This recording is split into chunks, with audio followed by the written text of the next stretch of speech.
Ahora tengo que cambiar el saludo. Ahora estamos en este lugar en la tarde.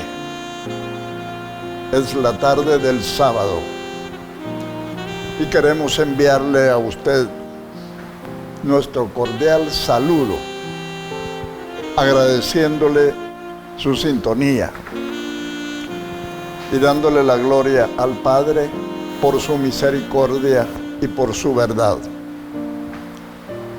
Han sido tantas las cosas bellas que Dios ha hecho en nuestra vida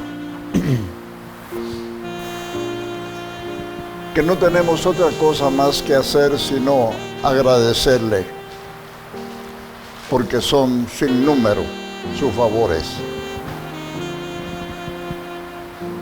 Estamos viviendo una etapa en Guatemala de suspenso, una etapa difícil,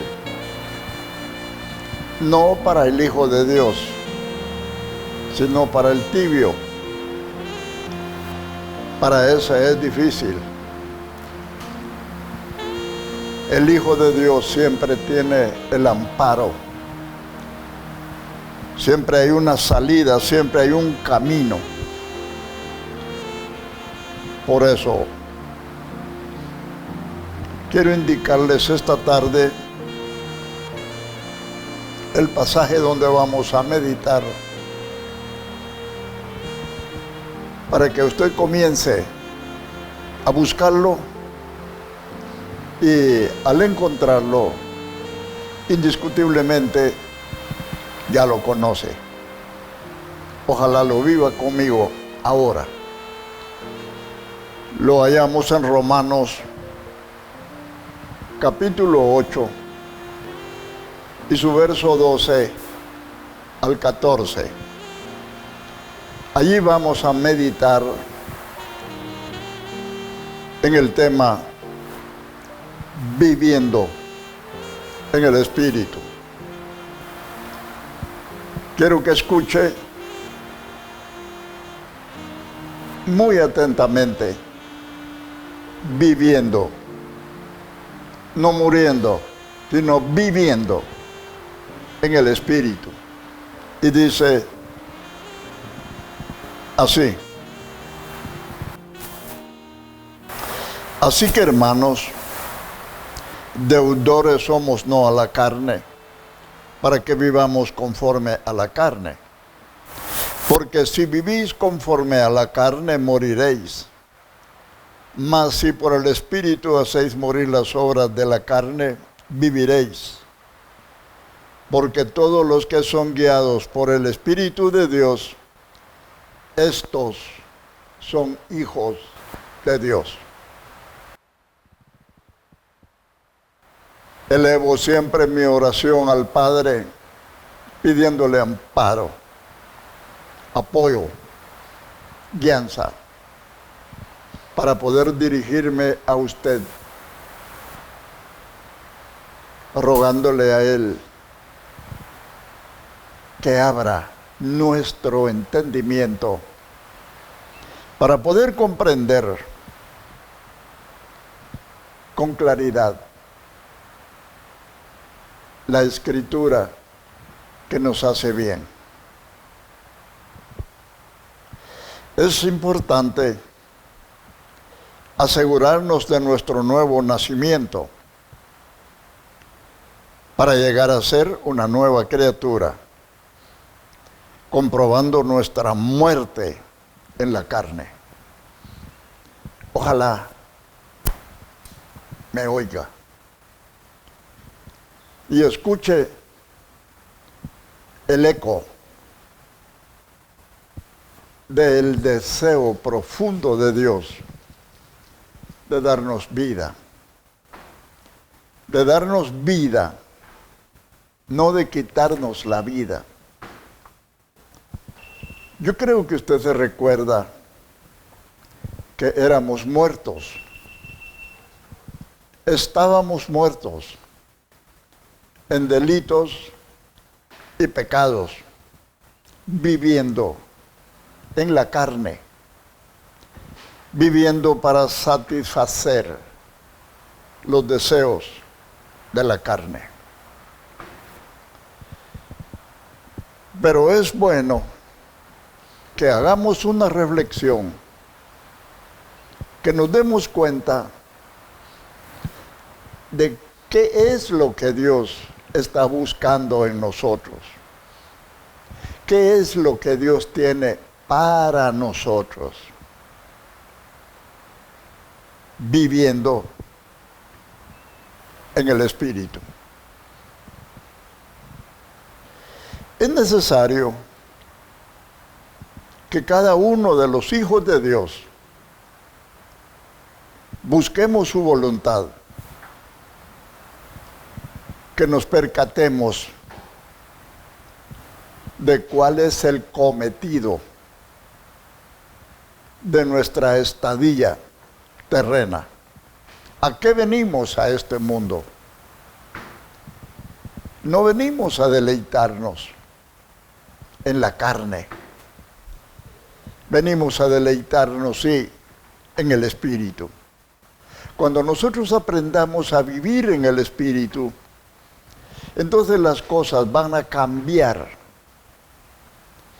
para bien. Porque entonces los hijos de Dios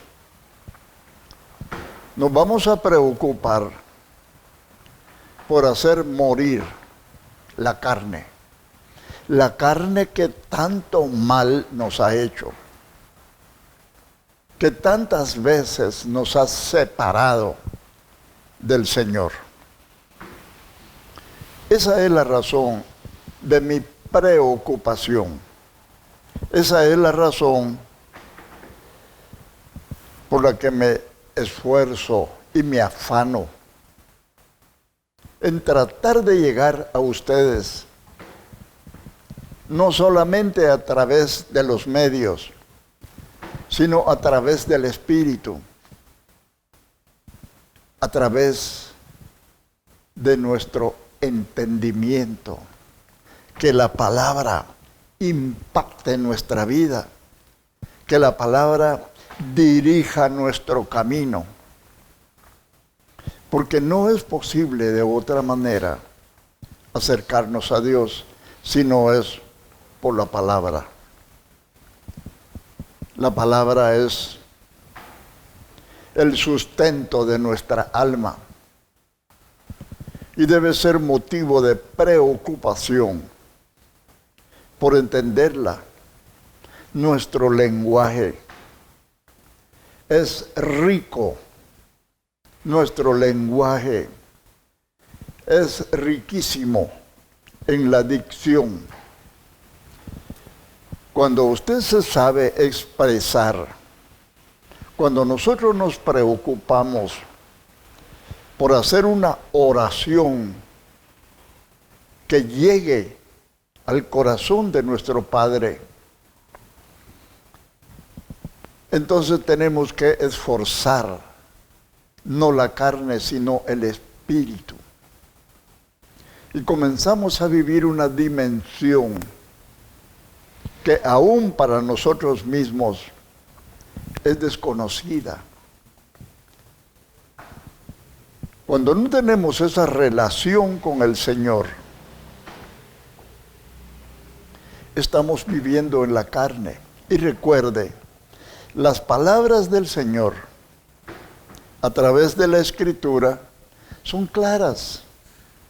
No están escritas en un lenguaje difícil de entender. No están escritas en un lenguaje difícil de comprender, sino están escritas de una manera sencilla para que esta palabra impacte nuestra vida.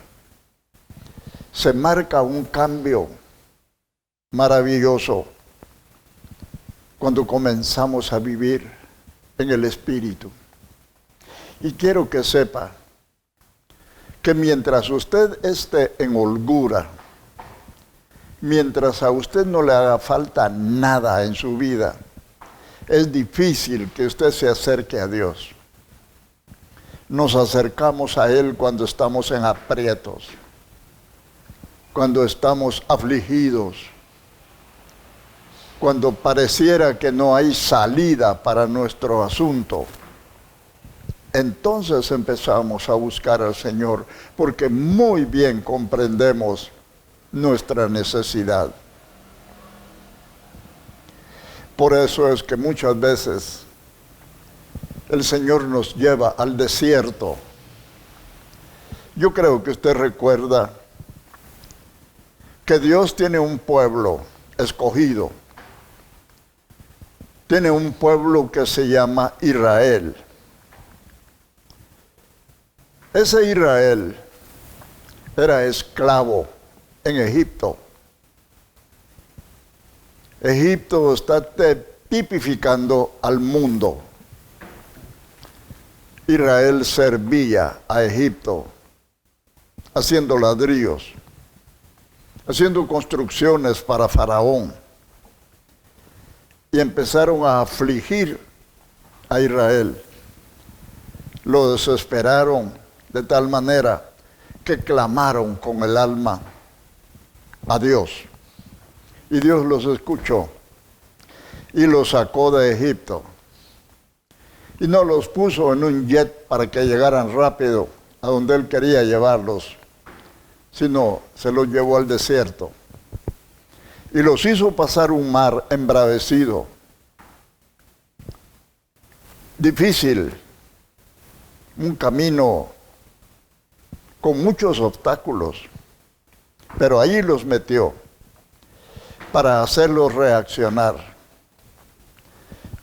Usted sabe que hay gente, nosotros los humanos, hay gente testaruda que le está yendo mal, pero no entiende, no quiere rendirse, no quiere comprender que su necesidad de Dios es grande. Y cuando nosotros nos oponemos, nos va a pasar lo mismo que le pasó a Faraón. Quiero hacer un paréntesis ahora que le menciono a Faraón. Usted recordará que Faraón quiso matar, quiso ahogar en el río a todos los hijos de Israel, varones, a los que nacían, a los recién nacidos. Había dado la orden que los tiraran al río para que se ahogaran. Y vea, cuando Israel entró al mar, cuando Dios abrió el mar para que Israel pasara, Faraón también entró con su caballería y su ejército. ¿Y sabe lo que le pasó a Faraón? Se ahogó él. Él no ahogó a los hijos de Israel, sino los hijos de Israel, con la ayuda de su Dios grande y poderoso, ahogaron a Faraón. Con todo su ejército, con todo su poderío, lo ahogaron allí en las aguas del Mar Rojo. Porque lo que nosotros queremos hacerle a la gente es lo que Dios nos va a hacer a nosotros. Todo el malvado, todo el perverso, todo hombre o mujer que se extravía de la verdad, que deja de practicar el bien, va a recibir lo que Él quiso dar. Y tenemos muchos ejemplos tenemos en la palabra, y muchos ejemplos también he visto durante el trayecto de mi vida. Y la Biblia declara que lo que sembramos, eso cosechamos. Entonces, hermano, usted que su corazón todavía no es recto, usted que no ha nacido de nuevo, usted que vive más en la carne que en el espíritu, le aconsejo meditar, pensar y ver conmigo el verso 12. Así que, hermanos, está hablando el apóstol, el que escribió Romanos, a un pueblo convertido. Está hablándole a una gente que entiende, que sabe, que ya leyó, que ha visto cosas grandes y maravillosas. Así que, hermanos, deudores somos, asentados somos, no a la carne, para que vivamos en la carne. No le debemos nada a la carne, porque la carne no nos ha traído nada bueno. La carne solamente trató de equivocarnos en el camino. Siempre la carne trató de llevarnos al mal. La Biblia declara que hay una lucha entre nosotros. La carne y el espíritu pelean. Y en español, aquí en Guatemala, nos dice la Biblia que la carne tira hacia abajo, pero que el espíritu tira hacia arriba. Entonces nos conviene más respaldar al espíritu, porque la carne nos va a llevar a un lugar que nos va a decepcionar, que no nos va a gustar. Por eso tenemos que tratar de vivir en el espíritu. Y yo quiero marcarle bien marcado lo que sigue. Porque si vivís conforme a la carne, así determinante, moriréis. Si queremos vivir en la carne, moriremos. Porque no hay otra sentencia, sino si usted o yo alimentamos más la carne, vamos a morir. Mas si por el Espíritu hacéis morir las obras de la carne, viviréis. No está diciendo que matemos el cuerpo, que matemos la carne. No, por el Espíritu tenemos que hacer morir la carne. Así como el apóstol Pablo decía, ya no vivo yo, mas vive Cristo en mí. Y nos aclara que lo que ahora vive él en la carne, lo vive en el Espíritu. Porque podemos, hermanos, podemos nosotros sujetar los deseos de la carne. Podemos sujetarlos con la ayuda del Espíritu que ya tenemos. No es que lo vamos a tener, no es que tengamos que buscarlo, sino ya está en nosotros. Cuando nosotros nos preocupemos por hacer esa obra en nosotros, porque fíjese, hay una situación tal vez imprudente. Todos nosotros estamos buscando que el otro cambie. Al otro le estamos diciendo que no está viviendo bien, que sus obras no son buenas. Pero no nos hemos percatado que nosotros estamos mal cuando nos preocupemos por hacer esta obra que el Señor dijo que no podemos llegar a decirle al hermano que tiene una mota en su ojo, que tiene que sacársela primero, sino dice que nos quitemos la viga nosotros del ojo para ver bien cuando le ayudemos al hermano a quitar la mota que está en su ojo. Nosotros tenemos la orden de Dios de no juzgar a nadie. No importa quién sea. Quiere llevársela de grande, siga su camino.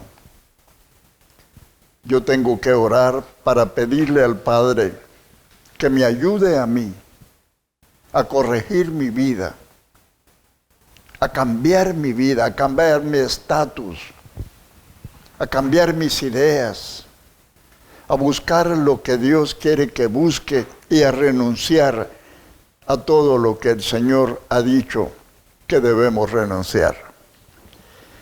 Vea usted, el verso 14 dice, porque todos los que son guiados por el Espíritu de Dios, me parece, a mi entender, que hay otro espíritu. Y usted sabe quién es ese espíritu. Pero todos los que son guiados por el Espíritu de Dios, estos son hijos de Dios. Los que son guiados por el Espíritu de Dios, estos son hijos. No todo el que me dice Señor, Señor, entrará al reino de los cielos. Todos los que son guiados por el Espíritu de Dios, estos son hijos de Dios. ¿Es tan difícil entender esto? Yo creo que no. ¿Está usted siendo guiado por el Espíritu Divino, por el Espíritu de amor, por el Espíritu de paciencia, por el Espíritu de paz? ¿O se ha metido otro espíritu allí para no dejarlo hacer lo que Dios quiere que hagamos? ¿Cómo estamos viviendo? Cada uno de nosotros sabe perfectamente cómo vive y qué hace. Y usted, o mejor dicho, su espíritu sabe si usted lo está condenando o usted está tratando de salvarlo. Si usted no se ama, no se va a preocupar nunca por usted. Si usted se ama, entonces sí, usted se va a preocupar por usted. Y podríamos entrar aquí en otro tema, pero vamos a tratar de buscar la conclusión del mensaje que nos ocupa esta tarde. Dice Primera de Juan,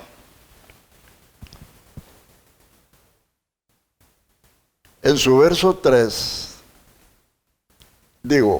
capítulo 3, verso 9. Primera de Juan 3:9. Todo aquel que es nacido de Dios, oiga, no practica el pecado, porque la simiente de Dios permanece en él y no puede pecar, porque es nacido de Dios. Hay una escritura que dice, de modo que si alguno está en Cristo, nueva criatura es. Las cosas viejas pasaron, he aquí todas son hechas nuevas. Dios no ha hecho chapuces.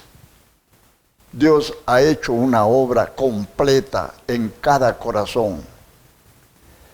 El día que nosotros venimos y recibimos a Jesús como nuestro personal Salvador, Dios hizo una obra completa, transformó nuestra vida y nos dio un espíritu nuevo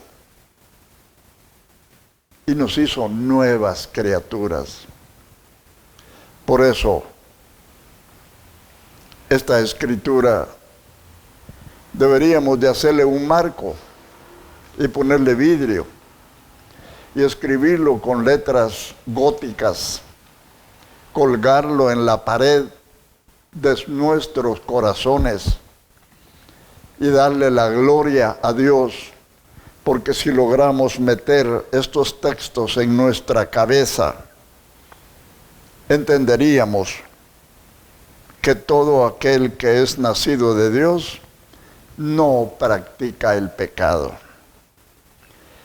Porque la simiente de Dios permanece en él y no puede pecar, porque es nacido de Dios. ¿Verdad que no es difícil? Es fácil de entenderlo. Y si no lo entendiéramos así, con esa lucidez que el pasaje contiene, tenemos todavía un auxiliar. Tenemos el recurso de una oración pidiéndole a Dios que nos haga capaces de entender. No se pierda usted por perderse. Huyamos de ese camino perverso del mundo, de ese camino de la carne. Sepultemos la carne a través del Espíritu. Alimentemos el Espíritu para que nos dé sabiduría, para que nosotros podamos entender cuánto nos ama Dios, cuánto pagó por nosotros, cuánto sufrió Jesús para redimir al hombre, para hacer de ese hombre viejo una nueva criatura, para hacer de un asesino un predicador, para hacer de ese vulgar, adúltero, mentiroso, un hombre nuevo, un hombre diferente, un hombre de confianza, un hombre de paz. ¿Cuánto sufrió Jesús para quitarnos la envidia, la indiferencia, el estar buscando los textos para acomodarlos a la carne, cuando deberíamos vivificarnos? Deberíamos, como dije, enmarcarlos y colgarlos en las paredes de nuestro entendimiento y corazón, para que nos sirva, para que nos guíe, para que nos ayude, para que nos lleve a donde el Espíritu que Dios nos ha dado quiera llevarnos, para poder decir: estoy viviendo en el Espíritu. Siempre en Primera de Juan, en el mismo capítulo 5, pero en su verso 18, dice: sabemos que todo aquel que ha nacido de Dios no practica el pecado, pues aquel que fue engendrado por Dios le guarda y el maligno no le toca. Escuche, aquel que ha sido engendrado por Dios, Jesucristo, este no practica el pecado, pues aquel que fue engendrado por Dios le guarda y el maligno no le toca. Porque cuando cometemos pecado, no condenamos la carne, sino condenamos al diablo. Le damos honra al diablo condenándolo nosotros. Nosotros no somos quien para condenar al diablo. El único que lo puede condenar y juzgar es Dios. Nosotros apenas somos mortales. Apenas tenemos la facultad de clamar a Dios, de pedir guianza a través del Espíritu Santo, de ese Espíritu que Él ya nos dio a nosotros para darnos una oportunidad de vida, para darnos la esperanza que siempre hemos buscado, la esperanza que deberíamos mantener viva en nuestro diario vivir.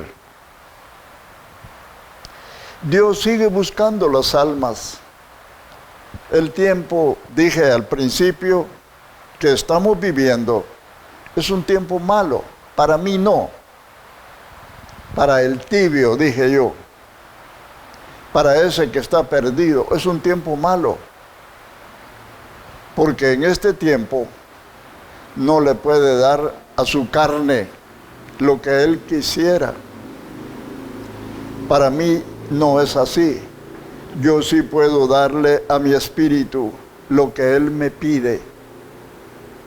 Obediencia, meditación. Puede darme Dios dirección. Porque puedo acercarme a Él a través de la obra maravillosa del Espíritu Santo que Dios nos hizo el favor de empatar en nosotros para que nos guíe a toda perfección y a toda verdad. Pero debemos comenzar la obra, debemos comenzar nosotros a vivir, no a estar pasando el tiempo, no a marcar las horas solamente, sino estar siempre pendientes de esos momentos en que podemos acercarnos a Dios con el alma, que podemos acercarnos con el Espíritu. Porque al amarnos Dios de esta manera, como Él nos ama, nosotros somos bienaventurados, porque nunca va Él a cerrar sus oídos cuando estemos clamando. Él siempre nos va a escuchar. Él siempre nos va a dar la respuesta a nuestras incógnitas o a nuestras dudas o a nuestra falta de sabiduría. Él siempre va a poner, porque sabe, Dios puede hacer las cosas como Él quiere que sean, pero tendría que forzarnos, y eso es lo que Él no va a hacer nunca. Él va a poner en nosotros el deseo de buscarlo si somos obedientes. Cuando nosotros lo buscamos, entonces Él va a estar ahí y entonces nos va a guiar y entonces nos va a dar la dicha de poder escuchar su voz, de poder tener la dirección de su espíritu para no estar viviendo en las obras de la carne, sino en las obras del espíritu. Viviendo en el espíritu, siempre para la gloria y para la honra de nuestro bendito Salvador. Que Dios ponga paz a su alma y ponga el deseo de servirle y de hacer su voluntad. Dios sea glorificado para siempre en Cristo nuestro Señor. Amén.